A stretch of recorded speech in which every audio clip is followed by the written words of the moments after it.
ارتحل منه ولكن ارحل من الأكوان إلى المكونين وإن إلى ربك المنتهى. Artinya, jangan berpindah dari satu alam ke alam yang lain, berarti sama dengan himar atau keledai yang berputar di sekitar penggilingan. Ia berjalan menuju ke tempat tujuan, tiba-tiba itu pula tempat yang ia mula-mula berjalan daripadanya, tetapi hendaklah engkau pergi dari semua alam menuju kepada pencipta alam. Sesungguhnya kepada Tuhanmu puncak segala tujuan. Jangan berpindah dari syirik yang terang ke alam syirik yang samar. Amal kebaikan yang dinodai oleh riya, sum'ah, mengharap pujian orang, tidak dianggap oleh syariat atau tidak diterima oleh Allah.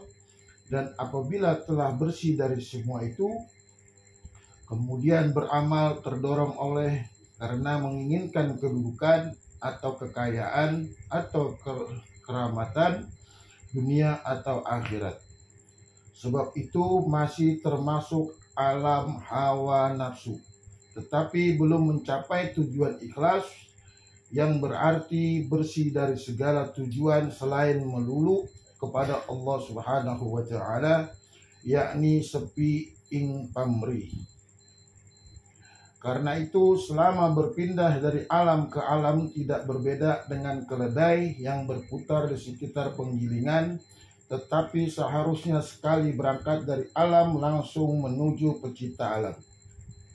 Karena itu Nabi Isa alaihi salam pernah berkata kepada sahabat Hawariyin, semua yang ada padamu dari berbagai nikmat, kesenangan itu langsung dari kurnia Allah Subhanahu wa Ta'ala kepadamu. Maka manakah kiranya yang lebih besar harganya atau nilainya? Apakah pemberiannya ataukah yang memberi? Wa anna ila rabbikal muntaha. Sungguhnya kepada Tuhanmu itulah puncak segala tujuan.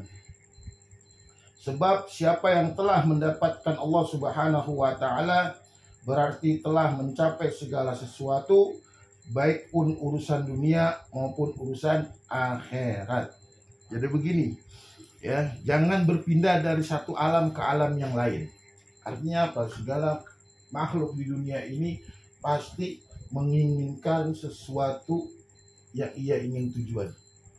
Ya, kayak kita bekerja pasti tujuannya kita nilai yang namanya upah. Kita berdagang pasti kita menuju nilai laba atau keuntungan. Segala sesuatu di dunia pasti kita menginginkan yang namanya sesuatu tujuan agar tercapai. Ya, dan di sini mengatakan di dalam kitab Hikam, ya, segala tujuan kita adalah Allah Subhanahu wa Ta'ala.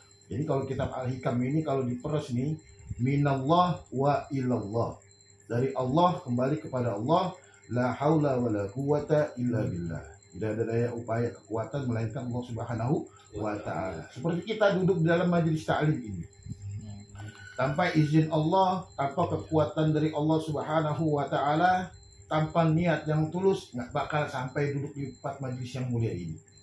Ya. Kenapa seperti itu? Karena niat yang benar, niat yang ikhlas itu Allah sampaikan kemari. Masuk beruntung.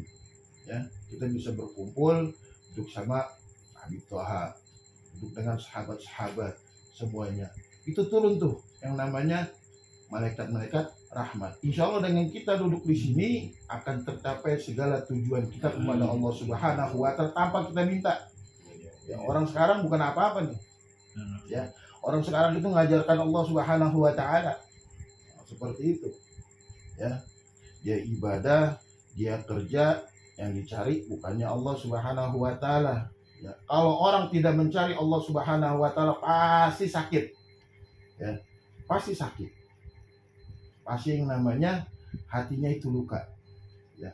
Contoh, kita menjual barang segala sesuatu. Saya kasih contoh harganya, kita jual nih. Kita beli dari orang mahal, tiba-tiba ada yang nawar, Contoh 1 juta, ya kan kita butuh yang namanya fulus, ya kan kita jual, kita beli 1 juta sama orang, tujuan kita apa nih? Karena ada kebutuhan 500.000, karena kita butuh kita jual. Tapi di dalam hikmah tersebut kita bisa ambil, ya di situ ada rezeki yang Allah kasih, walaupun hati kita sakit. Jadi segala ihwal bentuk yang namanya makhluk hidup itu adanya dalam qalbu, adanya dalam hati. Ya, makanya kata-kata di sini, ya, wa inna ila rabbikal muntaha. Sesungguhnya kepada Tuhanmu puncak segala tujuan. Jadi kalau amal-amal kita ini yang dinilai oleh riya, sum'ah, mengharap pujian dari orang, jadi dianggap oleh syariat tidak diterima oleh Allah Subhanahu wa Ta'ala, artinya apa? Tidak ikhlas ibadah. Jadi kita ibadah semata-mata baik dan benar. Saya ulangi lagi, mari kita bahas. Baik semata-mata niatnya karena Allah Subhanahu wa Ta'ala, benar sesuai dengan syariat Nabi Muhammad Shallallahu Alaihi Wasallam, sesuai dengan ajaran-ajaran para habaib, salafus soleh, orang-orang tua, kiai, ya, yang mumpuni. Bukan misalnya kiai-kiai yang duniawi. Kita belajar sama kiai atau habaib, salafus soleh yang ahlullah. Ya, kenapa saya bilang seperti itu? Karena kalau udah belajar sama yang namanya habaib, kiai yang mumpuni, yang ahlullah, itu pasti dia punya yang namanya prinsip.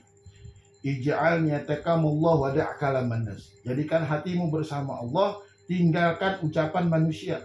Kalau kita dengerin ucapan manusia sakit, benar-benar sakit.